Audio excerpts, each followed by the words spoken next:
Today we're going to be talking about the third block, which is Bong Sau. Bong Sau is one of my particular favorites because it allows you to flow around and attack so easily. It also gives you a lot of options for control or striking, whatever feels right at the time. So I'm going to demonstrate it first. From Bong Sau, Tan Sau, then from Tan Sau, we're going to raise our elbow up and turn our palm slightly outward. You can raise it as high as you want or as low as you want. The major thing about Bong Sau is you always want to make sure you're turning with the motion. Follow your hand. Shift your feet with it to give your body extra power, extra room to move around your opponent, to move around those strikes. To help demonstrate, I'm going to bring in my student Naaman. One thing I would like to demonstrate though, as with all the blocks, is its strength. For example, if Naaman's going to strike, okay, I'm not blocking hard, I'm not keeping that closed fist. Number one, because I'm going to damage my wrist. Number two, because he's just going to flow around me and hit me again. You know. One thing is I'm going to keep it nice and relaxed. I'm going to let it glide. I can let it glide down my arm. I can step back and flow around him. But if I choose to, if he's trying to really push in, and I'm going to demonstrate using this, real slow because I don't want to get stabbed in the eye. Okay, he's going to come for like an upper attack. I'm flowing around it. I'm keeping that knife away from my center. Now, to demonstrate the strength, I'm going to have him rest his arm on my wrist, and he's just going to push in.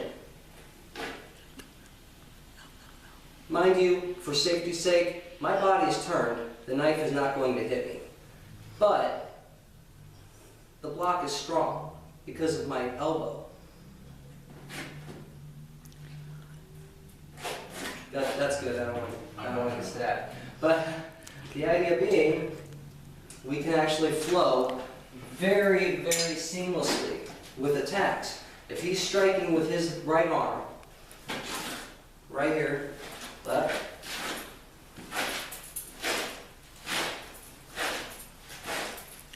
it allows me to manipulate. When he throws that first strike, I flow around it. When he flows back, I can use Tan Sau.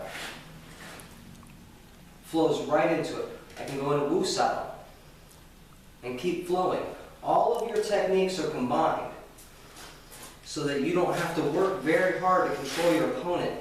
Now I'm going to let him swing fast.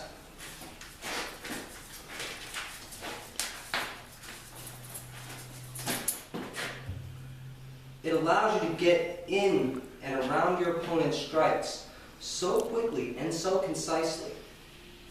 One thing that a lot of people make the mistake of doing when they first start doing this is they try to catch their opponent's hands with the Bong Sau or with the Tan Sau, which if you do that, you're going to end up jamming your thumb, you're going to jam your fingers, you're going to get your fingers broken one way or another.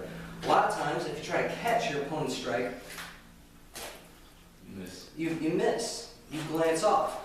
But when you glide with and follow, which I'm going to have Naaman strike a little bit faster, and I'm just going to use Bong Sau to see if I can set myself up for a perfect grab. Your hand naturally curves around. Once you glide upon this arm, the continuous motion keeps him in motion and allows my hand time to change and wrap around his arm. Gives you a good position for lap sau. So, always turn your body and just use a very, very gentle curve in your wrist and forearm. Remember, it's not a blocking motion as we usually call it block, but it's not a blocking motion, it's a gliding motion. The harder he swings, if I just turn and let him glide right off, I can control him. By controlling him, I can end the fight as quickly as possible. So once again, standard position, Bu Sau, Tan Sau, Bong Sau. That's it. Thank you.